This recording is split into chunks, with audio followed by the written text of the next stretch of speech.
Bonjour, c'est Eric Delberg. Je suis ravi de vous accueillir pour cette vidéo dans laquelle nous allons aborder normalement ce que vous avez déjà vu un petit peu, c'est la nouvelle interface de Gmail. C'est Eric Delberg, je suis ravi de vous accueillir chez Darvis où nous rendons les technologies plus simples pour que vous puissiez en faire plus.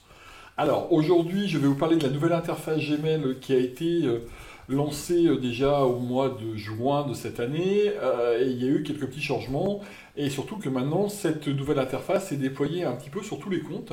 Donc nous allons voir un petit peu en détail les nouveautés de cette interface, les avantages de cette nouvelle interface et puis de mon point de vue un inconvénient qui me gêne un petit peu tous les jours, mais j'en reparle tout à l'heure.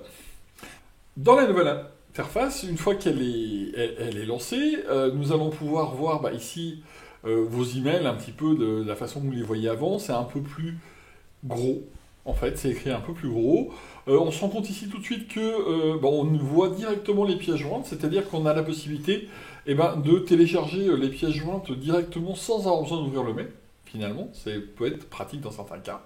Et surtout, nous voyons sur le côté que nous avons 4 icônes qui ont un petit peu disparu ici de la barre, et en fait qui sont apparus ici à droite du message, où on va trouver la notion d'archiver le message dans tous les messages, on va trouver la notion de supprimer pour supprimer le message, le marquer comme lu, pour ceux qui s'en servent, et ensuite de le mettre en attente. Alors le mettre en attente, ou snooze en anglais, c'est une véritable nouvelle fonctionnalité qu'on trouve dans Gmail.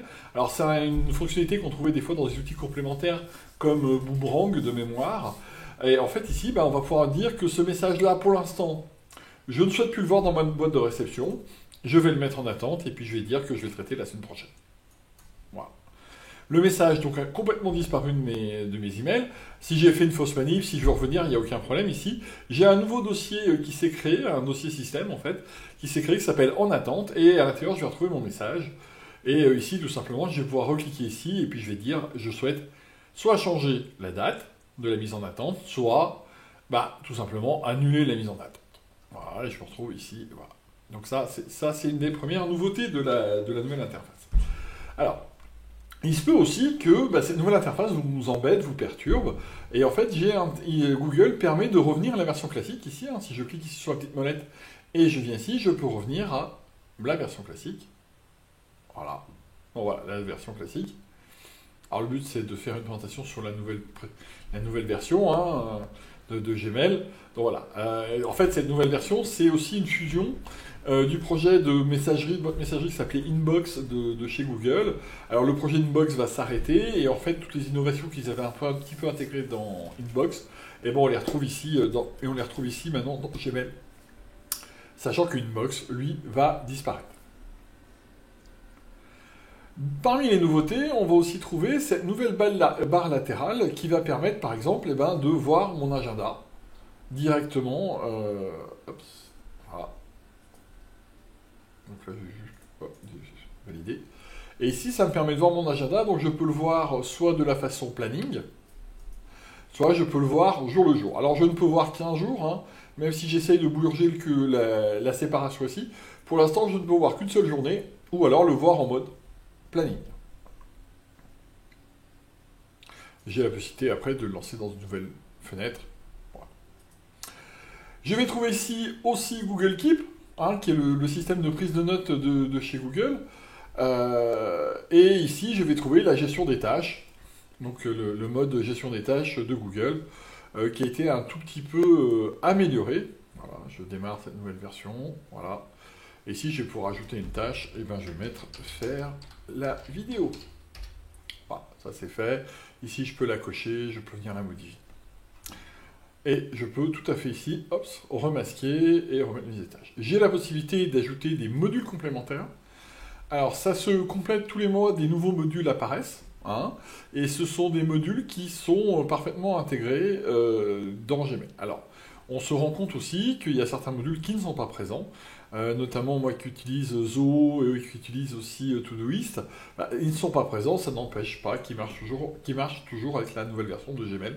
Il n'y a aucun problème là-dessus. Simplement, ce sont des applications qui ont été complètement intégrées par Google avec Google plutôt, et les nouveaux mécanismes d'authentification de Google, alors que par exemple Zoho et par exemple Todoist, eux marchent majoritairement uniquement grâce au navigateur Chrome, puisque l'application est intégrée dans le navigateur Chrome. Voilà pour la petite différence des applications qui sont ici, puis des fois des applications qui fonctionnent toujours, mais elles fonctionnent toujours parce qu'elles sont intégrées dans le navigateur Chrome. Voilà, sur la nouvelle marketplace, donc voilà. Ensuite, ici, j'ai la possibilité de changer la densité d'affichage. Donc ici, on voit, bah, c'est clair, hein, ici je vois les mails avec les pièces jointes, et je peux revenir en mode normal, et vous voyez que je récupérais mon trombone pour me dire qu'il y a une pièce jointe dans l'email.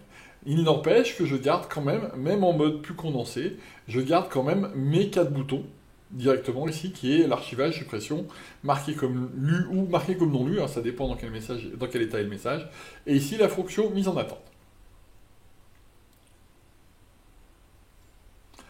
Enfin, une grande nouveauté dans Gmail, c'est le Smart Reply.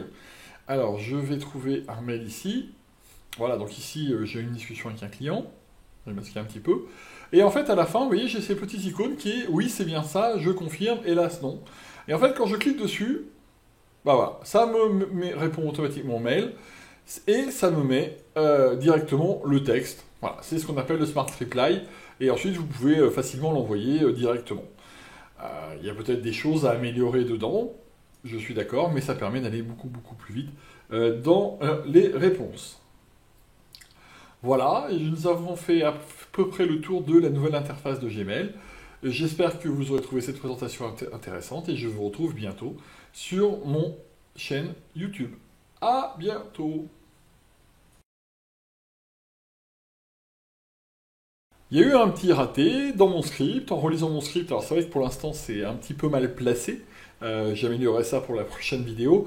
Je vous avais dit qu'il y avait un inconvénient, et un inconvénient qui me gêne beaucoup entre l'ancienne et la nouvelle interface, et je vais vous montrer ces inconvénients. Vous voyez ici, quand je me mets sur le mail de l'expéditeur, ici je peux, alors nouvelle fonctionnalité, l'ajouter directement au contact, ce qui peut être relativement sympa.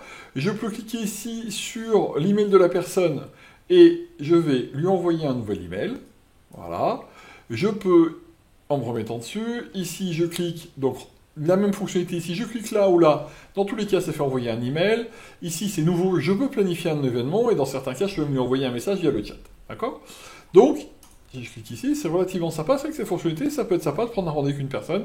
Comme ça, la personne est directement ici prévue dans l'invitation. Donc ça, c'est très bien et c'est une partie que j'aime bien de la nouvelle version. Le problème, c'est que si je reviens volontairement sur l'ancienne version, voilà, ici, je me remets ici, donc sur la personne, donc si je reste là, donc ici, je peux l'ajouter au contact, donc finalement, on retrouve la même chose. Ici, je pouvais cliquer sur email, et ça me listait, ça me créait le filtre automatiquement sur tous les emails que j'ai reçus ou que j'ai envoyés à cette personne. Et en fait, c'est cette fonctionnalité-là qui a disparu dans la nouvelle version. Ah, et je pense que c'est un oubli, un bug, j'avoue que... J'avoue que je ne sais pas comment dire, mais voilà. Donc ici, ça serait logique que quand on clique sur le nom, on trouve automatiquement tout le filtre automatique, et que ici, ce soit la création d'un email. Donc voilà, c'était mon petit oubli sur la vidéo que je vous ai rajouté à la fin, sur la fonctionnalité, je trouve qu'il manque, ou le bug manquant, ou voilà, je ne sais pas quoi dire, je pense que Google devrait assez rapidement gérer ce problème-là.